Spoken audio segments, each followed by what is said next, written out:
સંજેલી તાલુકાની અંદર મનરેગા યોજના હેઠળ ચાલતા કામોનો વર્ક ઓર્ડર મટીરીયલ તથા વહીવટી મંજૂરી માટે માંગવામાં આવતી લાંચ બંધ કરવા માટે લોકોની માંગ ઉઠવા પામી છે।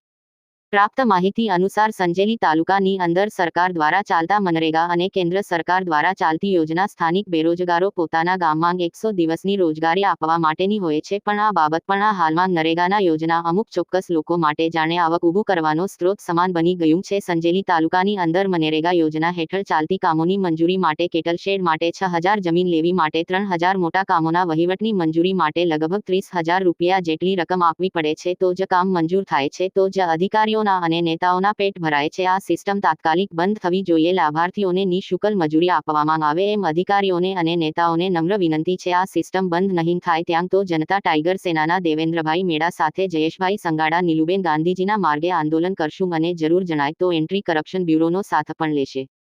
રિપોર્ટર કપિલ બારિયા, સંજેલી। દાહોદ જિલ્લાની જનતાનો અવાજ ઉઠાવતું સંગઠન છે। આજે અમે સંજેલી તાલુકાના તાલુકા વિકાસ અધિકારીશ્રીને આવેદનપત્ર આપીને રજૂઆત કરી છે કે સંજેલી તાલુકાની અંદર હાલમાં મનરેગા યોજના હેઠળ ચાલતા કામગીરીની અંદર વર્ક ઓર્ડર માટે, એસ્ટિમેટ માટે, મંજૂરી માટે જે આડેધડ રૂપિયાની માંગણી કરવામાં આવી રહી છે એ સદંતર બંધ થવું જોઈએ અને દરેક લાભાર્થીને પોતાના હકનું કામ મળવું જોઈએ।